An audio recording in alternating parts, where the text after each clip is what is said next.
Kate Fox, and welcome to Sometimes Adversity Isn't.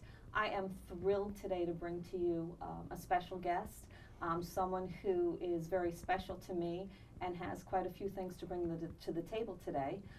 He is a good friend of mine and also my publisher, James P. Wagner of Local Gems Press, and also the Bards Initiative, which is the sister company. Hi, James. Hi, Kate. How's it going? Excellent. I'm so glad you could be here today. Thank you for having me. Oh, thank you. I know I asked you to come here for a couple of reasons.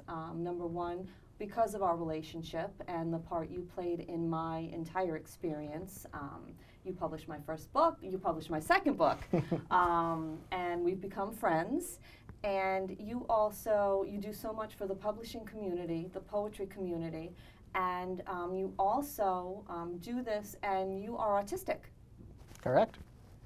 And this is something that has also made you active in the autism community, autistic community. How do we say it? Yeah, the autism community, pretty much, or the disability community. They have a lot of different ways of calling it many different things. So. Okay, can you tell us a little bit about your activities, about the things you do?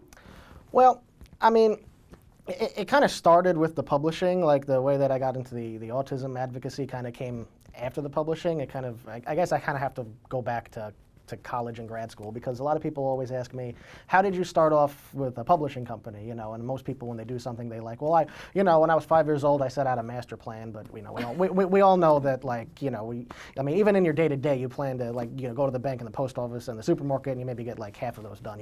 Plans don't really work out. So I was actually in graduate school at the time studying literature and social sciences, and my plan at that point was to become a full-time college professor, and so I was doing a lot of different things that would, kind of help me with pad my resume, and I was part of the poetry club. And when I was in the poetry club, there were a lot of talented poets, and for since high school, I'd also been part of the Long Island poetry scene, and I kind of wanted to get them together in the same place, but poets don't sometimes like to go outside their regular reading, so I came up with this little scheme of, what if I took poems from all these different people and just put them together into a book? And I had experience with formatting and printing, because in high school I printed up a bunch of my own really bad poetry collections that were going to remain hidden from society. And so I put them all together in a book, and then we had an event, and they all came out, and it was really great. And then people started saying, well, when are you doing your next book? And so it's like, well, now I set a precedent, I got to do that. And so actually the next book after that, thanks to a friend of mine, it was actually this one right here, which is Perspectives, Poetry Concerning Autism and Other Disabilities, which it's not just by autistic people, but all the poems in here kind of deal with autism or disabilities in general.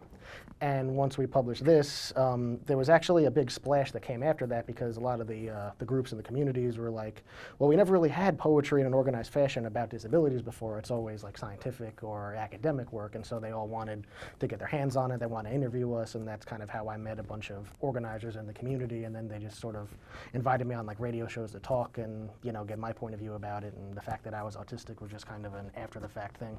An added benefit?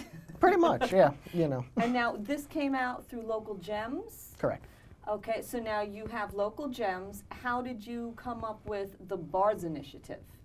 Well, that was really just for the effect, because Local Gems, a lot of people get confused. Local Gems is not just, Long Island, despite the fact there's local in the title. That's actually published people from really all over the world at this point. But the Bards Initiative is Long Island specific. It was just to kind of create events to help shore up Long Island poetry. So that's kind of where they are a little bit different. Okay, and that's the one where you do your good deeds, if you will, correct? Yeah, I guess that's a way to call it. To benefit the community, or Bards Against Hunger, and different things like that, where you donate food or proceeds to organizations, correct? Yeah, well, I mean, the general idea was that poetry is a very large community, and it also kind of has a part that it can play in the local community, because a lot of, people tend to overlook poetry or think of it as like a recreational activity, but we kind of wanted to show that, you can gather, poets together and create, proceeds for, the different communities that help Long Island Hunger, or during Hurricane Sandy, we actually organized an event and did a chapbook to raise money for Hurricane Sandy relief, so there are actually ways that poetry can really benefit the local community. Excellent. And if you hold that, we're going to take a quick break and we'll be right back. Thank you. Ladies and gentlemen, it's your host Chuck Lott here. I just walked into the Blue Chip Studios. I haven't been here in a while. I had to come back.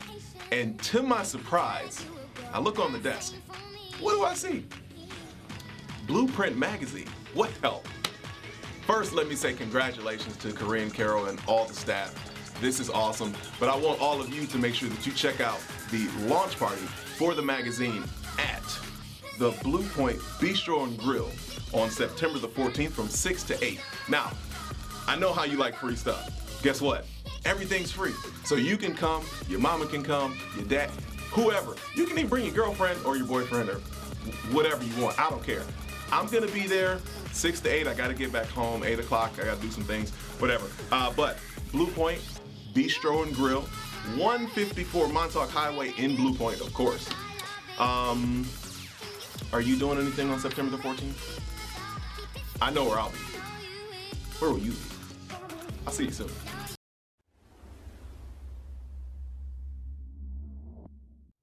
And we're back with James P. Wagner. And James, I just wanted to ask you a little bit more about the Songs of Sandy that you mentioned.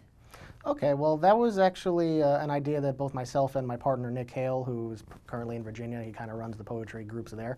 We both kind of had that at the same time when Hurricane Sandy hit, because we were all kind of hunkered down. And I was lucky in my area; we got our power back after like one day, whereas a lot of people didn't get it back so much. We did not lose power. So. Oh, okay. So you were luckier than I was. luckier. But when it was happening, I was, because with no electronics, I was sitting there writing poems, and then I was kind of thinking, I bet everybody else who's a poet is also writing poems, and they're probably all writing about the hurricane.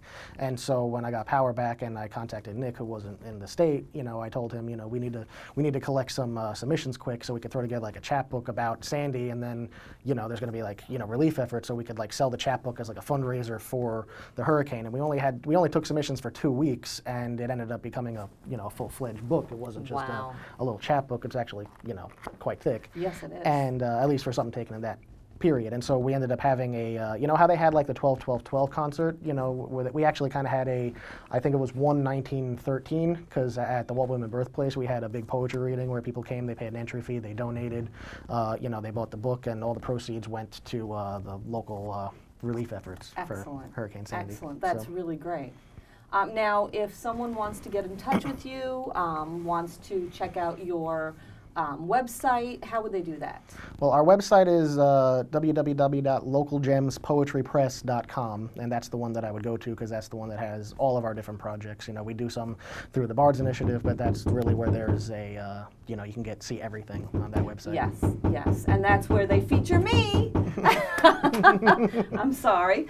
But okay, and so if they have any ideas they want to submit, they want to look at what you do, that's where they would go, correct? Mm-hmm. That's where all our projects have our open submissions, and we have the information on how you can go about figuring out how to publish with us as well. Okay, okay. Well, thank you so much, James, for taking time to be with me today. It was a pleasure. Thanks for having me. And, well, I'm glad to have you all the time. So thank you, and thank you all for tuning in to Sometimes Adversity Isn't.